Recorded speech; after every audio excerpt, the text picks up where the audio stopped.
गाडीच्या कर्जाचा शेवटचा हप्ता भरला म्हणजे सर्व जबाबदारी संपली असे माने ही मोठी तांत्रिक चूक ठरू शकते. अनेकदा कर्ज पूर्ण फेडूनही आरसी बुकवर बँकेचे नाव हायपोथिकेशन म्हणून कायम असते. जोपर्यंत तुम्ही हे नाव कायदेशीर प्रक्रियेद्वारे काढून टाकत नाही तोपर्यंत ती गाडी कागदोपत्री पूर्णपणे तुमच्या मालकीची नसते.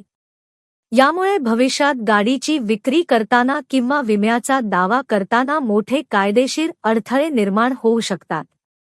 ही प्रक्रिया वेळेत पूर्ण केल्यास अपघात झाल्यास विम्याची रक्कम थेट बँकेच्या खात्यात जमा होण्याचा धोका असतो, कारण कागदपत्रांनुसार बँक त्या मालमत्तेची मालक मानली जाते. कर्जफेडीनंतर सर्वात महत्त्वाचे पाऊल म्हणजे बँकेकडून नो ऑब्जेक्शन सर्टिफिकेट म्हणजेच एनओसी प्राप्त करणे होय. बँक साधारणपणे 2 प्रतींमध्ये ही एनओसी देते, ज्यासोबत फॉर्म 35 जोडलेला असतो.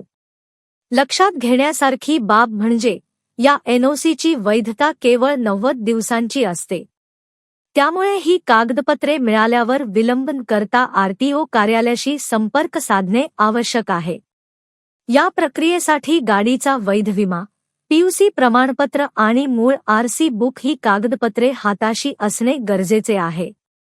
ही सर्व कागदपत्रे गोळा केल्यानंतरच हायपोथिकेशन हटवण्याची पुढील कार्यवाही सुरू करता येते. सध्याच्या काळात ही प्रक्रिया परिवहन पोर्टलद्वारे ऑनलाईन पद्धतीने अत्यंत सुलभ झाली आहे. पोर्टलवर हायपोथिकेशन टर्मिनेशन हा पर्याय निवडून आवश्यक शुल्क भरावे लागते. शुल्क भरल्यानंतर मिळालेली पावती आणि बँकेची मूळ कागदपत्रे संबंधित आरटीओ कार्यालयात जमा करावी लागतात.